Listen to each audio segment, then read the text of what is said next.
up, y'all? It's your girl Sakina, and I'm back for another Married at First Sight review. This is season 11, episode 14. One thing I want to get off my chest before this episode really starts, or this review really starts, is that I'm tired of these long ass episodes. Now, with commercials and all of that, that comes up to 2 hours. I really feel like they can condense some of this to an hour, even an hour and a half. Some of these scenes were so unnecessary, mainly the scenes with Amelia and Bennett. Though I do like the couple together, I just feel like we did not need to see them playing basketball. We did not need to see him doing the worm in his dress. We did not need to see him singing that lullaby at the end and she falls asleep like she typically does. Like, wrap this shit up, okay? This is why I have to do it on the weekends, because I don't have the energy to sit there in front of a TV for 2 hours. Believe it or not, I don't watch that much TV as I used to. So I only watch TV when it comes down to shows that I review in Lovecraft Country. Anything else other than that, I don't watch anymore. So it's like I don't have time to be doing this. But anyway, enough of that. Enough of my rant, y'all. Let's get into this review, right? So we're 14 days out until decision day, and production has started back because Louisiana had opened back up. So we see that Amani had came over to Olivia and Brett's apartment. She's helping Olivia pack her stuff so she can go back home to her place. Now, they started talking about Brett. Apparently, Brett had been texting Olivia from time to time, asking her to hang out, when that's not something that he was asking when they were together in the same household. I wouldn't want to hang out with your ass. No, sir. Especially after you done left the damn pantry empty during the pandemic. Y'all see how the bread aisle was? Baby, that bread aisle, I wouldn't worry about the meat because y'all know I don't eat meat. But that bread aisle and shit, oh, and the produce. So really, I came out on top at the grocery stores during, the first start of coronavirus and all of that. But enough of me. Yes. So I wouldn't want to hang out with him. But then she said 2 days after he had left, he gonna tell her, oh, yeah, it's okay if you want to date other people. Excuse me, bitch, as if I needed your permission. I know what I could do. We ain't together no more. You done left me. But, Amani was just saying that she was pretty let down by Brett and he didn't see it through all the way. But it kind of just makes her worry for her and Woody, because she just said you never know. But yeah, Olivia's hopeful for the future, so she's really not too pressed about what's going on with her and Brad. Who is Brett? And I'm just more so happy that she didn't shed a tear. Like, not gonna cry, not gonna shed no tears, not over somebody who was not worth my time. Okay, so we're gonna hop over to Henry and Woody. Woody had came over to Henry's apartment. Christina hasn't really been there, so they get down to the nitty gritty. He tells Woody about the gay situation, the gay scandal. It's not even a scandal, accusations.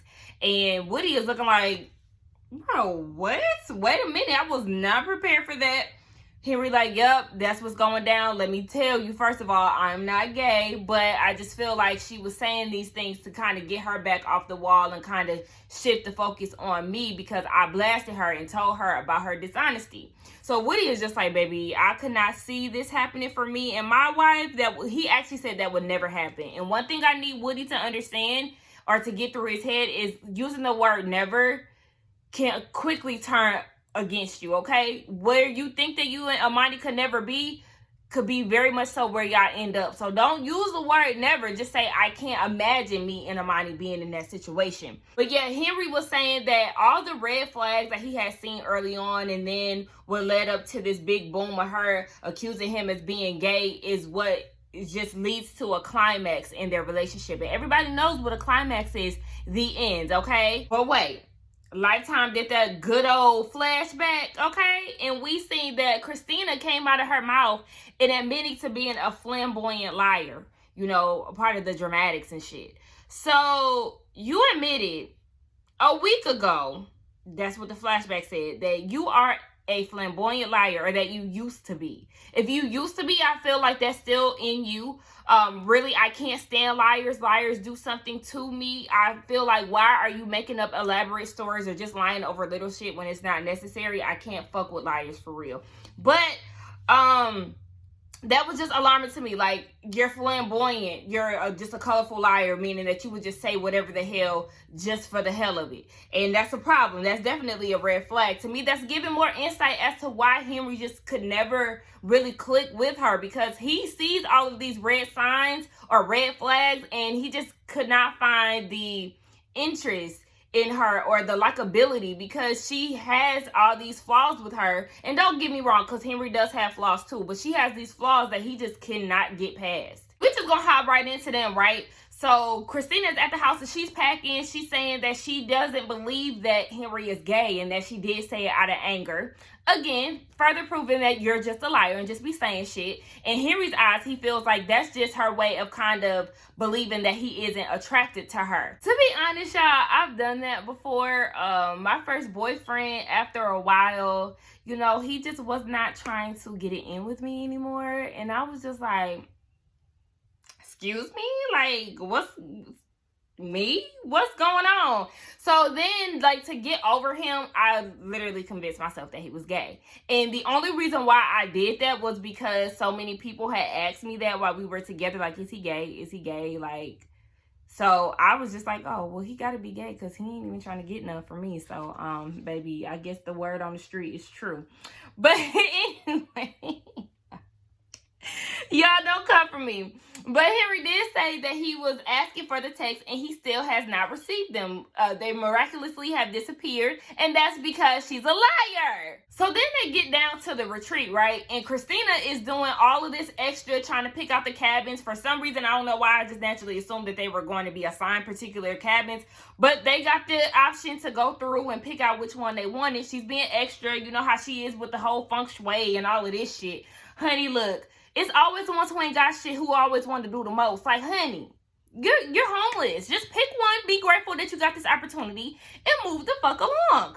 But later on in the episode, we see that the experts had them on an assignment. They had to write letters to their 10-year-old selves to basically try to get through some of their struggles, or I guess like their past struggles. I forgot for real. But yes, they write these letters, right? And Christina is going on and fucking on. Let me read y'all some of the shit that she was talking about. She said, watch out for people you choose to invest time in. Don't forget people do and say things out of anger towards you.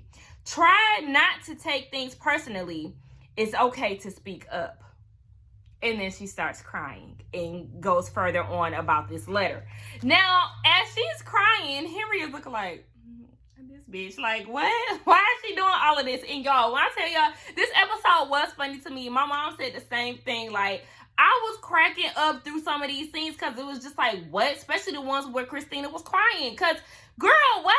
I mean, I understand she's been through some things, because even Henry was like, okay, so what inspired this letter? And she was like, I've been through a lot of things in my life and, you know, all of this shit. And it's just like, okay, Henry's like, okay, yeah, she blames a lot of her actions for her past, but he's not really buying it. He feels like that should not be the reason why you lie so damn much. So then we get to Henry's letter, and he talks about how he suggests that he should play guitar and sing, because for him, they go hand in hand. He would have did a world tour for like 5 years. To me, I feel like that equates to his confidence. You know, he does want to have confidence despite what he says. But he also tells himself to trust his judgment because it's always on point. And to me, all I heard or felt was, okay, that was a jab, all right? He went straight for Christina. Little does she know. And I feel like she does know, because she was like, yep, or something like that, she said. But anyway, his thing is he doesn't want to harp on expectations. And he just doesn't want to grow old living with regret. Like, oh my gosh, I should have did this. I should have done that. So that's where his inspiration came from, his letter. Now, Christina is upset and in her feelings because she's like, he has all these layers to himself and he's just not opening up to me. I'm confused. I don't get it. He doesn't like you. Get it. Clean and clear, okay? He does not fuck with you, and that's that. We can get Amelia and Bennett out the way. One thing that alarmed me was the fact that when they were getting ready to pack for this retreat, they was trying to debate on which toothbrush to bring. How about y'all bring both of them? Because what I got from that is that y'all share toothbrushes. And I know couples make out, they kiss, they eat off of each other. But to use the same cleaning utensil in your mouth, that just does not sit well with me. That's just nasty. And why won't y'all just get two? Like, what's the big deal of y'all having your own? Like, I don't understand. That's really a white person thing. But anyway, yeah, so they get down to the retreat. Like I said, there wasn't much to even talk about there, but we'll jump right to their letters. Now, with Emilia's letter, she was just saying that something about some damn orange hair, honey. I didn't know what the hell she was talking about. But she got to the wedding part and she was just saying that you're going to meet this awesome guy and marry a stranger, you know, yada, yada, yada. I thought that was cute. Then we get to Bennett's part. And then this fool goes and talks about a damn Pokemon card. Now, the intro to this letter was very dramatic. I thought he was going to get deep with us. No, he's talking about a Pokemon card that somebody stole or something like that. And I was just like, what? And Amelia was like, what? Like, her facial expressions, everybody was doing hella facial expressions this episode. And you could tell she was pissed off by it. Bennett's thing is, the Pokemon card now is worth $20,000. And he felt like he missed out on some cash because we already know his financial situation is unstable as hell. He didn't say anything about her, and that really pissed me off. She was disappointed as well. He told himself that he didn't feel the need to talk about this great experience on the horizon. I'm looking like, okay, well, what the fuck? A Pokemon card? For you to be such a well-spoken person, you didn't feel the need to try to take this experience or experiment seriously? Like, I don't know, but whatever. Now, we could talk about Amani and Woody. For some reason, they didn't do a letter. I don't know if that was purposely done, but Miles and Karen didn't do one either.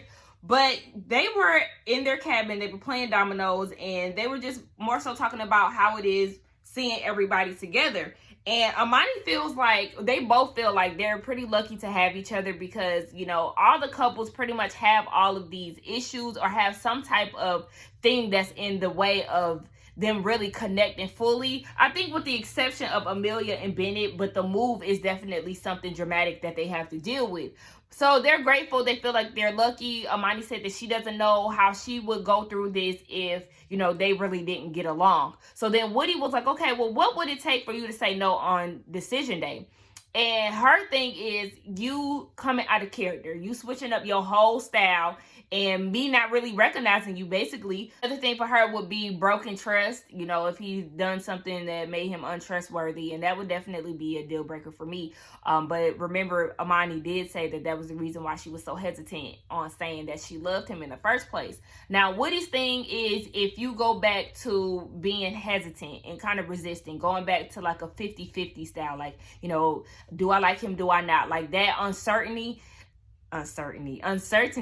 is what would make him switch up. But he was like, if she wasn't able to talk to him so easily, and if they weren't able to communicate good, then he would have just walked out without saying anything, Brett style. And I'm like, damn, to me that was very alarming. My mom also said too, like, you know, he always try to make it seem like Amani can't go anywhere and she can't do this, she can't do that. But notice how quickly he said that he would leave if the conversation or if they weren't able to communicate properly. So it's just like, Woody, what the hell is that all about? We can talk about Miles and Karen. Karen did say that she was concerned about going to this couples retreat. One, because of the pandemic, obviously, and then two, because of the injustice, in which we will get into later. As far as Miles, he said that him and Karen are in a good space. They're growing. They're getting to know each other. But he has an issue of them still not being physical. And it's been 4 months. So it's been 4 months and there still has been nothing that has changed. Now, Karen, remember last week, or I guess this would be a couple of days ago in real life, you said that if you had to make out with him 3 times a day, or, you know, you would do whatever it takes to be with him, and he's still saying that this is an issue, and it's been 4 months. Like, how long did you hold out on your ex? I'm sure you gave it up quicker to your ex because he was probably dogging your ass out. I'm pretty positive of that. Like, because remember, she's really not attracted to him. She doesn't like the way that he handles things or whatever. So she don't want to give up the goods because she don't really like him. And for this to still be an issue after you wanted to try to make it work with him or whatever, try to be on his good side because he let you know how he really feels.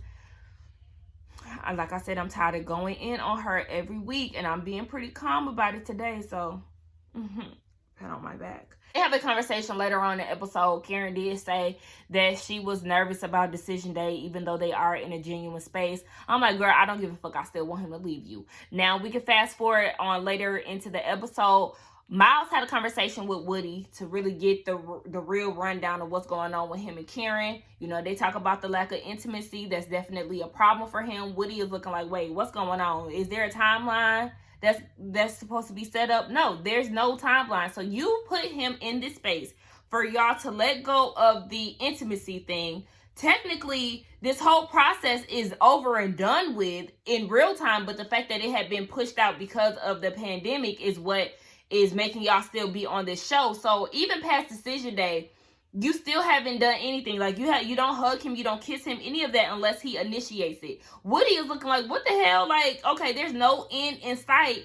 She should definitely be trying to give you some type of timeline. And I definitely agree with Woody with that. Like, I mean, damn, what the fuck? Like, I mean, y'all supposed to be married, right? He just feels like there's a lot of smoke and mirrors going on in their relationship. They kind of pretend like they're happy, but deep down inside, he feels like Miles is not getting what he really needs. And I agree. I feel like you made a great assessment. It's definitely Miles wants you to feel like they're in a good space. Karen is just going to carry on to just go with the flow.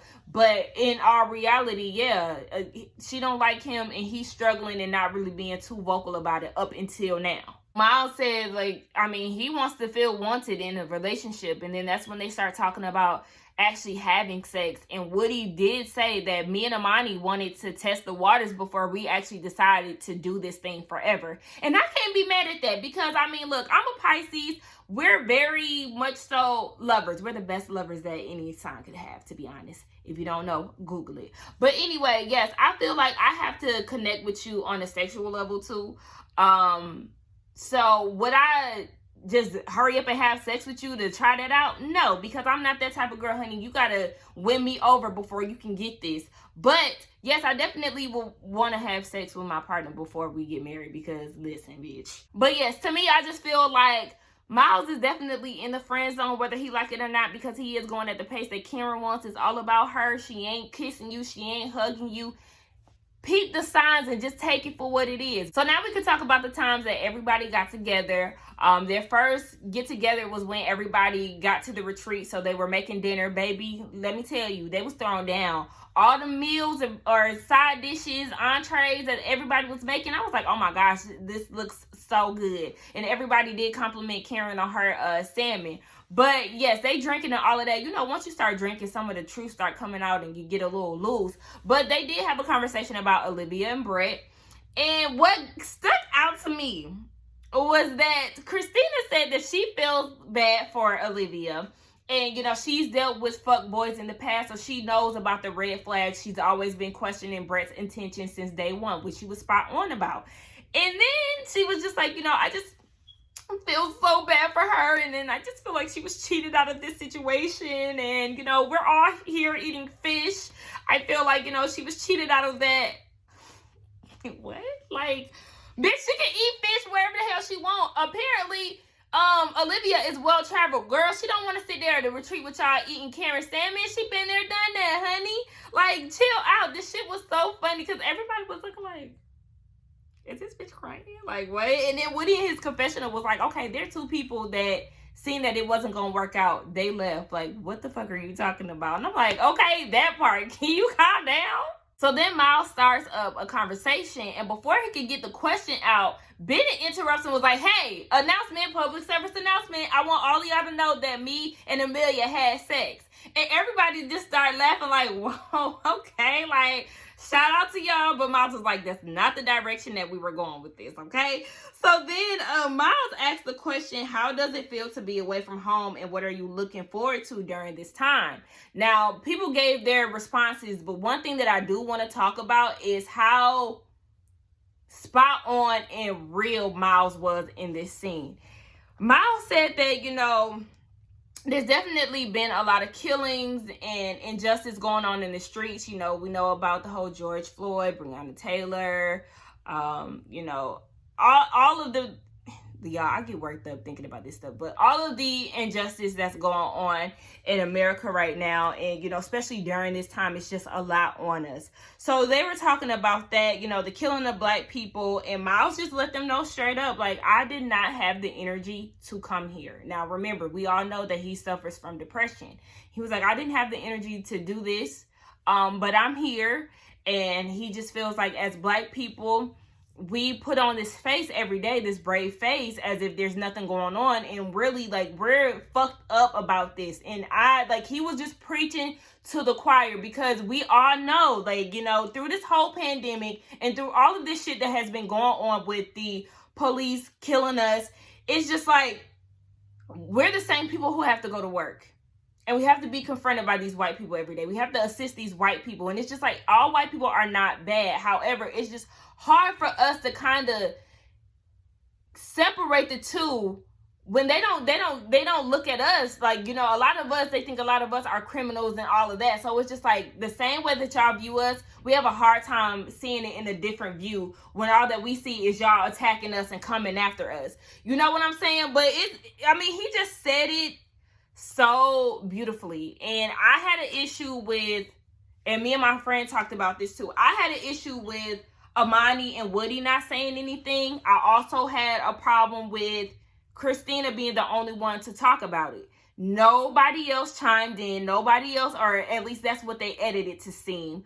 Nobody else said anything. Bennett, you're very intellectual. I thought that you would have stepped in and said something. No one said anything besides Christina. And I'm just like, wow. And granted, Miles said what he needed to say so eloquently. However, I felt like Amani and Woody could have been like, yeah, you summed it up pretty good. Like, it is a hard time for us. None of that. They just let him talk. And I understand to let him talk, but I feel like y'all should have said something. And to me, Bennett interjecting and saying that, we're all in this pressure cooker, all I heard was all lives matter, all lives matter, all lives matter. That may not have been what he meant. And I understand what he means with the corona, with the injustice, them dealing with this stuff with a stranger, living with them on a reality show. So I understand that, but just not to even acknowledge what Miles said was definitely off-putting to me. And it made me side-eye Bennett, like, what the fuck? Okay. Now I'm going to try to give him the benefit of the doubt, but the fact that you just bypassed what he said, baby, I'm watching out for you. And all y'all, for real. So then we get to the next morning, and they all eating breakfast or whatever, and Henry is asking about, who was he asking about? I think he was asking about Amelia and Bennett. And Amani is like, I see that he is all up in everybody's business, because he brought up Olivia and Brett too. She was like, he all up in everybody's business, but he don't want to talk about his. Now, mind you, when him and Woody were together at the beginning of the episode, he did say that he knows that Christina is going to try to put on the front and act like everything is okay with them, right? So him and Christina are really in this awkward ass stage, and everybody's asking what's going on with them, and nobody is really saying what it is. They just trying to make nice, but Henry's facial expressions is saying it all, and the shit really had me dead. Even in the last scene when they was all eating dinner together, Christina was like, oh, I'm glad to be here, and Henry was looking like, this phony bitch. Like, I knew she was gonna pull this shit. But they did talk about each other a little bit. Henry said that he's committed to seeing it through. I feel like the decision that he's going to leave, he just want to make a commitment, make his coin for being on this show. And then Christina said that, she wants to be with somebody who wants to be with her. But being on this trip, she sees potential in Henry. How? What are you talking about? How? Because he been swerving you this whole time. What are you talking about? You see potential. Where? Please elaborate on that. Again, Henry called it out. She was going to be on that fake shit. For real, y'all, I just feel like they should have talked before they came on this trip. Like, why would y'all come on this trip on some awkward shit? Like, it's just uncomfortable. It could be uncomfortable for the rest of the cast. Like, y'all should have just talked it out before y'all even came. Somehow that led to a conversation on hope. And Woody said that he doesn't think that he can build a relationship off of hope. Sir, didn't you hope that this relationship, or hope that you would like your wife when you apply to a show to marry a stranger? That's a relationship built off hope if I ain't never seen one before. And Amani said the same thing, like, what do you think we're doing here? Hello, what the hell are you talking about? Woody, I need some of your mindsets to get together, because, your train of thought, your logic on some things is a little shaky. I like you, but, yeah. Now, anyway, he is really over Christina, right? Now, mind you, because my best friend had an issue with Woody this whole time. She felt like he was doing a lot of shit talking in his confessionals, but not really being upfront. To me, I just feel like he's over Henry and Christina, more so over Christina, because he is the only one out of the couple that knows what's going on behind the scenes. He knows that Christina accused him of being gay and all of this, so he sees it as done, as we all do, and he just keeping it 100. Like, I mean, what the hell do you want him to say? Like, baby, this shit is over, okay? Stop trying to make fetch happen, like I said, and just let it the fuck go. Now, some of the individuals get together. I think Karen was out of the women's scene, and then Woody was out of the guy scene. What were they doing? I don't know. Maybe some interviews or whatever. But anyway, they're talking. The women are talking, and Amani asked them what was some important sacrifices to be in this marriage. And then Amelia talks about the whole Bennett moving thing, and Bennett feels like, you know, it's an awkward time to be moving, but they're going to make it work. Amani said that her and Woody, you know, they have the same goals pretty much, and she wants to learn how to get over the small things. So then we get over to Christina and Henry. Baby. Christina goes and says that she doesn't know Henry that well, but she does want to work on being more direct because they really are not being honest with each other. She feels like Henry pretty much goes with whatever she says, and she feels like he lets that build up. Okay, whatever. Meanwhile, Henry is telling the guys that she's a liar. And Christina goes on and on about some shit that just was not making sense to Amelia and Amani, and the whole time she's rambling, I'm like, wait, what are we talking about now? Like, what? And then Amani started laughing in her face. And that shit was so funny to me because I'm like, okay, well, obviously I'm not the only one that's lost. Amani's confused in her confessional. Bennett said that Henry is confusing and contradicting. Like, nobody knows what the hell is going on with this couple. Like, all I know is they need to just let it the fuck go. Please, because it's so obvious that y'all are not meant to be together. I'm sorry that the experts have failed you. Christina also said that they were in a better place. Just another lie. Like, girl, you just be lying. Then Bennett asked Miles, does he see himself being with Karen for the rest of his life? He said the qualities in her you could definitely see. You know, she could be somebody that you could spend the rest of your life with. But could it be Miles? He said he don't know if that's going to happen. To me, that was definitely a shocker that he said that. But like I said, you know, Miles, honey, you say that, but I don't know. I feel like you're going to let me down on decision day. Now we see the last scene with the couples together was them playing this game called Stranger Spouse that was hosted by Amelia and Bennett, or started by them. But it's basically Newlyweds Game. If y'all watch GSN, the game show network, you know, me and my best friend used to watch that in college all the time. So yes, I'm familiar with how the game goes pretty much. But yes, they play the game. I thought that Christina and Henry were going to win, which would definitely be funny as hell. But come to find out, Miles and Karen win. And I mean, I guess they know about each other because Karen has put them in the friend zone. So they've done a lot of research, if you will. But I just want Miles to not look at this as like, oh my gosh, we should be together because we won this game show, and this game show is based off of how well we know each other. No. Think about the time frame that y'all had. Think about what you really want and what you need. You're an affectionate person. You like to talk about your problems. These are all things that she does not like. Y'all have been together for 4 months, and she has not displayed any type of physical intimacy with you. Not even sex. You don't have to have sex, but you ain't tried to put your hand on them. You know, you ain't tried to give them a kiss. You don't like to hug on them. Like, that's what I want Miles to look at, the bigger picture. Don't just look at the little things, because that's what she does. She gives you a little bit, and then she still leaves you hanging. So don't let your judgment, or don't let what she's saying cloud your judgment, because she talks a good game to you, but yet she still has not done what you need out of her. It's all about her. So Miles, just make me proud on decision day. That's all I'm asking. But that was the end of the episode, y'all. It really wasn't much. I'm really more so interested in next week. Next week is decision day. Why is Brett and Olivia there when they broke up? I don't know, but I guess we'll get to know more about that next week. Anyway, y'all, thank y'all so much for watching. Don't forget to like, comment, and subscribe to my channel, and I will see y'all in the next one. Bye.